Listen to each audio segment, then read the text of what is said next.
When most of us think about violence, we think about something like this. Lenny getting punched in the back of the head. But the reality is a bit more complicated.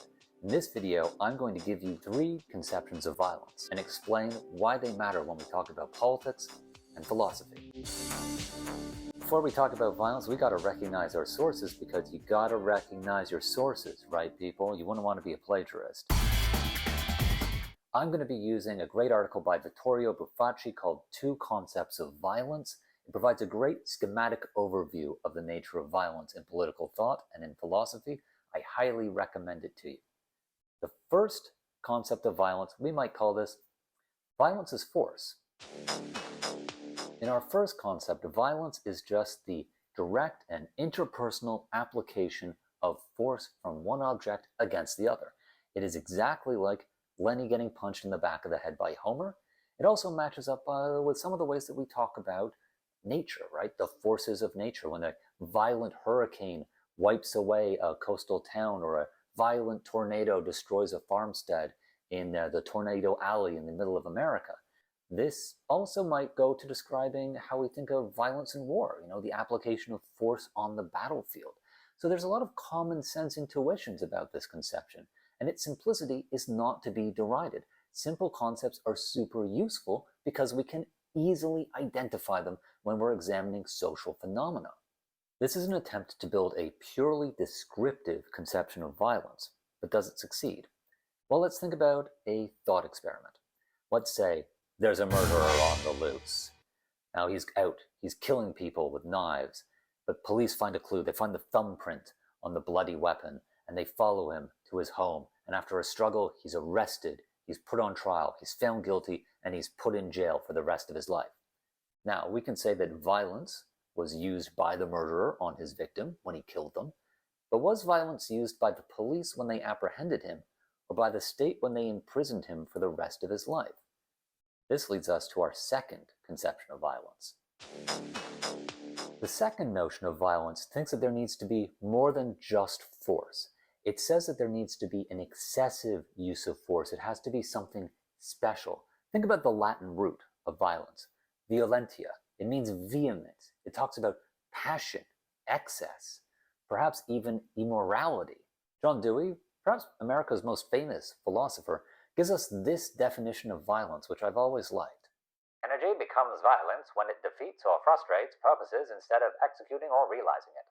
When the dynamite charge blows up human beings instead of rocks, when its outcome is waste instead of production, destruction instead of construction, we call it not energy or power, but violence. This notion that violence is a violation is also found in a lot of contemporary work on violence. Thomas Paga, for example, describes violence in relation to human rights. He says, "A person uses physical violence if he deliberately acts in a way that blocks another's exercise of her legitimate rights claim by physical means." So violence comes into play when we block someone's secure access to their legitimate rights claim through the use of force. So think about Lenny getting hit in the eye with pudding.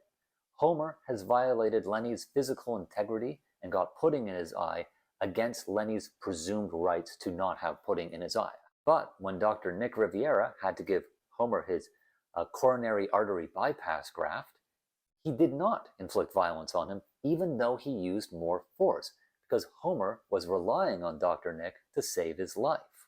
Yet we might want to raise a question about psychological violence. We still think that violence requires the direct application of something, but does it have to be physical force?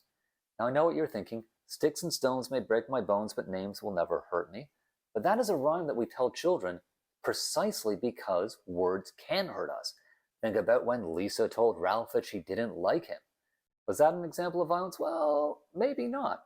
But think about what it would be like to be on the receiving end of a racial slur. Let's say that you live in a society that has a racially discriminated against minority, of which you are a member, and someone drops a casual racial epithet in your direction. Would this be violence? I think so, because you're being reminded of your social inferiority. You're being put in your place. You're being told that you are lesser than, and that there's nothing you can do about it. Now that affects your secure access to human rights around things like basic dignity. So perhaps words can hurt. But if we're not talking about physical force, and we allow things like words and psychological stresses to become violent, why do we need direct action? The final conception of violence is structural violence. And this makes the claim that violence doesn't need to be direct, it doesn't need to actually be expressed between two individuals, but instead it can be woven in to the fabric of our social institutions. John Galton gives us a great statement on structural violence. He says, "There may not be any person who directly harms another person in the structure. The violence is built into the structure and shows up as unequal power and consequently unequal life chances." Now that's a bit ambiguous, so let's unpack it. What is Galton getting at when he talks about diminished life chances? Well, let's think about how Lenny lives. Now we might all find it pretty funny that he sits around in his underwear eating cold beans, but could this be an example of structural violence? Well, think about it this way. Let's say Lenny is born into a working class family, and he is not given access to a very good public school. He has to go to sort of a down and out state school. He doesn't get a good education as a result. When he graduates, if he graduates, he has to take a dead-end job, and this job doesn't pay him what he needs to live a reasonably good life. As a result, Lenny develops health problems because he's malnourished by eating a diet entirely of beans, and as a result, he dies an early death in poverty and misery. Now, Police Chief Wiggum has never beat up Lenny, as far as I know. Lenny has never been insulted directly, but his life is worse than it would otherwise be if he lived in a system which granted people fundamental equality at the start. So perhaps Lenny is an example of structural violence. And we can think about this as it relates to many different classes in our society. Not just, say, the working class, but we might think about racial discrimination, we might think about sexism, we might think about homophobia or transphobia, and how these are acts of violence that have been distilled into the systems that we pay no attention to. Even people who are victims of structural violence might not notice. Right, we've come a long way from Lenny getting punched in the back of the head to Lenny living in poverty.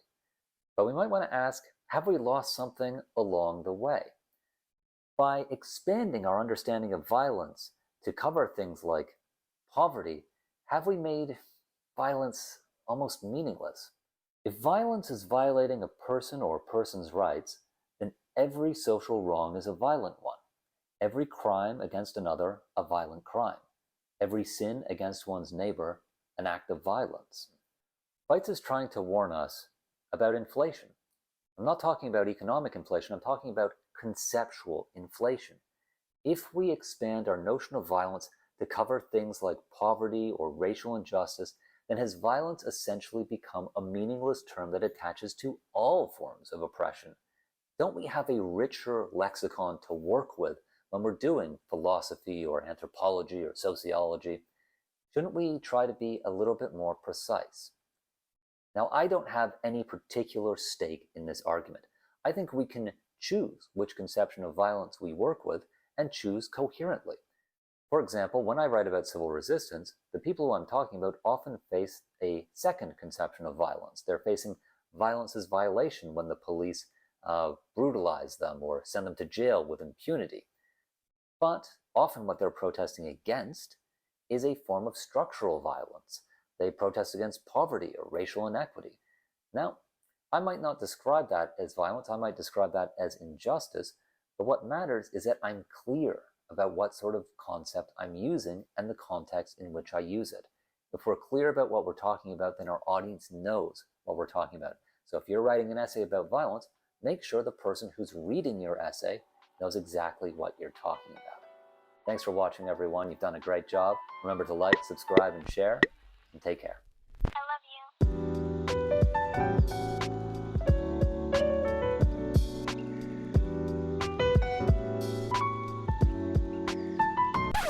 And take care, everyone. Good enough.